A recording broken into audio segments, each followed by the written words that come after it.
I have a problem. And no, it's not the usual problem, though my friends would argue that's still very much an active crisis. It's not a girl this time. It's a napkin. Okay, it's kind of a girl. Let me explain. My name is Casey. I'm 23.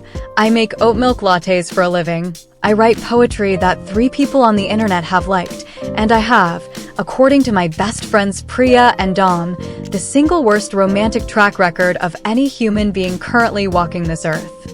Last month they staged an actual intervention. Printed slides and everything. The conclusion? No dating for 6 months. No crushes. No falling. Just me, my journal, and my dignity, which, fair, has taken some hits. I agreed. I meant it. And then the napkin started. 3 weeks ago, someone left a folded napkin on table 7. I almost threw it away, but something made me open it. Inside, in small, careful handwriting, was this. She moves like she's apologizing for taking up space, but the room rearranges itself around her anyway. I stood there behind the counter for a full minute. Then I read it again. It was about me. I knew it the way you know a song is about you before you can explain why, something in the bones, something specific. That morning I'd been nervous about a poetry reading and kept shrinking behind the espresso machine. Someone had been watching. Someone had turned that into something beautiful. The next morning, another napkin. Table 4 this time. She counts tips like they're small victories. Maybe they are. I do count my tips. Quietly, after every rush, stacked by denomination like it means something. I've never told anyone that. By the end of week 1 I had 7 napkins. By week 2, 14. I started keeping them in the front pocket of my apron like they were evidence. Which, I guess, they were. Evidence that someone in this coffee shop saw me, not performing, not trying, just me. Unfiltered, unguarded Casey. And instead of looking away, they wrote it down. Priya said I was being parasocial about a napkin. Dom said I was deflecting from my poetry block with a mystery crush, which, rude and also possibly accurate. But here's the thing about being a poet who can't currently write. Someone else's words about you feel like oxygen. I started paying attention differently. Every morning, scanning the regulars. The guy with the crossword who always ordered black coffee and never made eye contact. The 2 nursing students who shared one scone and studied with matching highlighters. The woman who video called her mom every single Thursday and cried exactly once a week with the reliability of a standing appointment. And then there was Harper. Corner table. Every morning, 8:15, never later. Laptop open, headphones in, black tea, not coffee, which felt like a personality statement. She had that kind of focused stillness that made you feel like the rest of the room was moving too fast. Dark hair, always slightly disordered in a way that looked accidental, but probably wasn't. She tipped exactly 30% every time. I know because I checked. Here's what I haven't told Priya or Dom. I noticed Harper months ago. Before the napkins. There was something about the way she looked up sometimes, just briefly, from her screen, like she was surfacing for air. And every single time, without meaning to, I looked back. I thought she was straight. I thought I was imagining it. I told myself to stop looking. Then week 3, napkin 22. There's a poet behind the counter who doesn't know she's still writing. Every sentence she speaks is a stanza. I've been taking notes. My hands were shaking when I read it. Not from caffeine. Someone wasn't just watching me. They were cataloging me, turning me into literature. And the absolutely terrifying, rule-breaking, Priya would revoke my privileges part of me thought. I want to know you are more than I've wanted anything in months. So I made a decision. I was going to catch them. Enjoying the story? Subscribe now and never miss a single word. My stakeout strategy was embarrassing. I'm going to admit that up front. I started coming in an hour before my shift. Sitting in the back corner with a notebook, pretending to write, watching the door. Day 1, nothing. Day 2, nothing. Day 3, I fell asleep and knocked over my own coffee, which my coworker found so funny she told everyone on staff. Great. Excellent detective work, Casey. But day 5, I saw it. 8:47 a.m. The morning rush had just thinned. I was behind the counter and I looked up at the exact right second. Table 7. Harper. She'd closed her laptop slightly, and she was writing on one of our napkins, slow and deliberate, like she was choosing every word. When she finished, she folded it once, looked around quickly, and my heart actually stopped and slid it under the edge of the sugar holder. Then she opened her laptop back up like nothing happened. I waited 4 minutes. I counted. Then I walked over like I was wiping tables, lifted the sugar holder, and there it was. Some mornings she looks like she's carrying something heavy. I want to ask. I never do. That's probably its own kind of cowardice. I looked up. Harper was already looking at me. She'd watched me find it. She knew. And for one completely suspended second, neither of us moved. Then I walked over to her table. My legs were doing that thing legs do when your brain has stopped supervising them. These are yours, I said. It wasn't a question. Harper went pale. I mean actually pale, like the color drained downward. She opened her mouth, closed it, looked at her laptop like it might save her. I didn't mean for you to find those, she said finally. Her voice was quieter than I expected. Careful. I was just processing. Feelings I shouldn't have. She closed her laptop all the way. You don't even know I exist. And something in me cracked open, just a little, because. I know your order, I said. Black tea, oat milk on the side, even though you never actually use it. I know you tip 30% every time. I know you come in at 8:15 and stay until noon on Tuesdays, but leave by 10 on Fridays. I know you read the last page of things first, because I watched you do it with 3 different scripts. I paused. I know you exist, Harper. She stared at me. Something shifted in her expression, complicated, layered, the kind of look that belongs in one of her screenplays. I'm a screenwriter, she said, like that explained anything. I know. I process things by writing them. I know. I'm a poet. I get it. She looked down at her hands. I didn't think you'd ever find them. It was stupid. You'd say something or do something, and I'd think, someone should write that down. And then I'd think I could write that down. And I told myself it wasn't anything, it was just craft, just observation, just. 22 napkins, Harper. She winced. When you say it like that, was it about me? All of them. I had to ask. I needed the whole truth or none of it. She looked up. Yes, one word. And I felt it everywhere. Here's what I didn't expect to feel. Scared. Not the good kind of scared, the kind with butterflies and possibility. The cold kind. The this is how it starts kind. Because I knew this pattern. I knew it the way you know a road that's wrecked your tires twice before. Girl appears, Casey falls immediately, Casey gets hurt, repeat. Priya made a whole slide about it called The Cycle. There was a graph. I had 20 days left on my 6-month rule. I had 22 napkins in my apron pocket.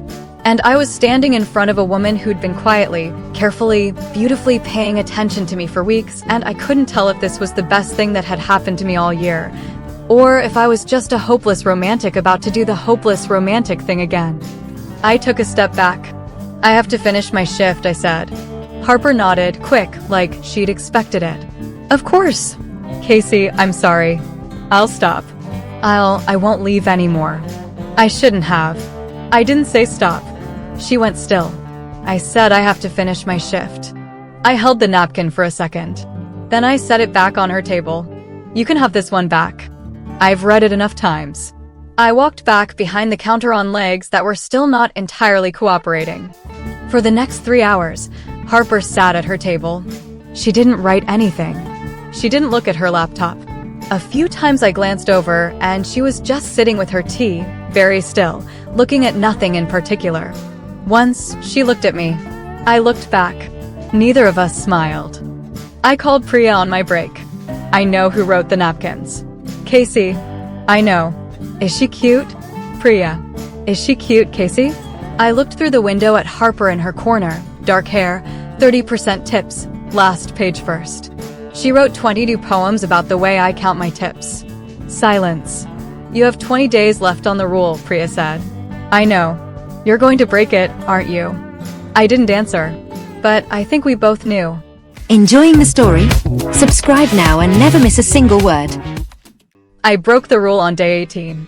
Okay, Technically, I bent it first and then broke it. In my defense, there's an important distinction between falling for someone and doing something about it. I had already fallen. That ship had sailed, sunk, and I was standing on the ocean floor. What I did on day 18 was swim back up. Harper had kept coming in. Every morning, 8:15. Black tea. She stopped leaving napkins, but she also stopped leaving early. She stayed longer, actually. Like she was waiting for something without wanting to admit she was waiting. On day 18, my shift ended at noon. I made her a tea she hadn't ordered, walked over to her table, and set it down. She looked at it, then at me. I write too, I said. Poetry. Badly lately. I've had this block for 2 months and nothing was coming, and I didn't know why. I sat down across from her without asking. Then the napkin started, and I don't know, something unlocked. I've written 11 poems in 3 weeks. I think it was knowing someone was paying attention. I stopped. I think it was knowing you were. Harper was very quiet for a moment. Casey, I have terrible taste in women, I said. My friends made a presentation about it. Slides, citations, a chart. They made me promise not to date anyone for 6 months, and I agreed because I always fall too fast, and I always fall for the wrong person, and I stopped. Started again. But you wrote 22 poems before I even knew your last name.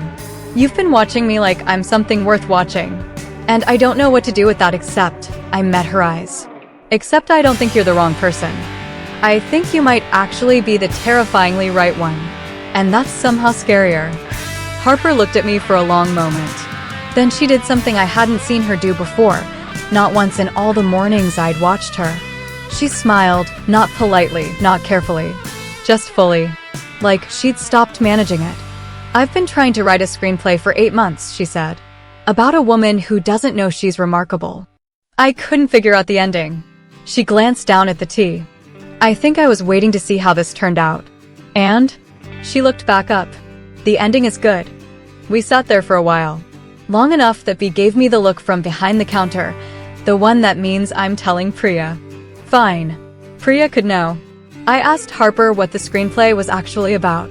She told me.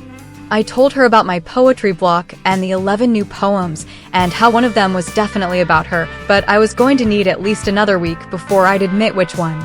She laughed. It was a good laugh, surprised, like she'd forgotten it was allowed. We closed the coffee shop down that evening. Just talking. The chairs went up around us and neither of us moved. When we finally stepped outside, the street was quiet, that particular kind of quiet that only happens when a city briefly forgets to be loud. We stood on the pavement and neither of us said anything for a moment. Then Harper reached into her jacket pocket and pulled out a folded napkin. I stared at it. You came prepared? I wrote it this morning. She held it out. Before I knew if any of this was going to happen, I opened it. What if she already knows? What if she's been waiting too? What if the terrifying thing isn't falling, but realizing you already landed? I looked up. She was watching me with that careful, quiet expression, like she was still writing me even now. Still taking notes. Harper, I said. Yeah, I already landed. She exhaled slow, like she'd been holding that breath for 3 weeks. Maybe longer. She took one step closer and I met her halfway, because that felt right, that felt like us, neither of us waiting for the other to do the whole thing alone. She kissed me softly. Not a big cinematic moment. No music swelling, no crowd, no dropped coffee cups. Just her mouth on mine, warm and careful and completely certain. Like she'd thought about how to do this and decided gentle was the right answer. When she pulled back, her forehead rested against mine for just a second. I have 22 poems about you, she murmured, and I still don't think I got it right. Give me a napkin, I said. I'll help. She laughed, that surprised laugh again, the one I was already collecting. And I thought, this is what I'll write about. Not the falling, the landing. I called Priya that night. She picked up on the first ring. I broke the rule. Silence. Then, was it the napkin girl? It was the napkin girl. She made a sound that was half groan, half delighted screaming. I'm updating the presentation. Priya. I'm adding a slide called The Exception. Casey, I'm adding a slide. I hung up, smiling at the ceiling of my apartment, 11 unfinished poems open on my laptop. I opened a new page, and for the first time in 2 months, the words came easily. The next morning, I got to the coffee shop before my shift. I made her tea before she arrived. Set it on table 7. Corner seat. At 8:15, the door opened. She sat down, found the cup, looked up at me through the window between the counter and the floor. I held up a napkin, wrote one word on it, held it up. Hi. She shook her head, smiling like I was ridiculous. Pulled a napkin from the holder, wrote back, held it up. Hi. B watched the whole thing and said loudly, to no one in particular, I cannot believe this is my life. Same, B. Honestly, same. Look, if you've ever missed someone who was right in front of you the whole time, someone who saw you before you thought to look back, you already know how this feels. And if you haven't found them yet, maybe hit that subscribe button and stick around. Because I genuinely believe the best love stories don't start with fireworks. They start with a napkin. And a poet who finally starts writing again.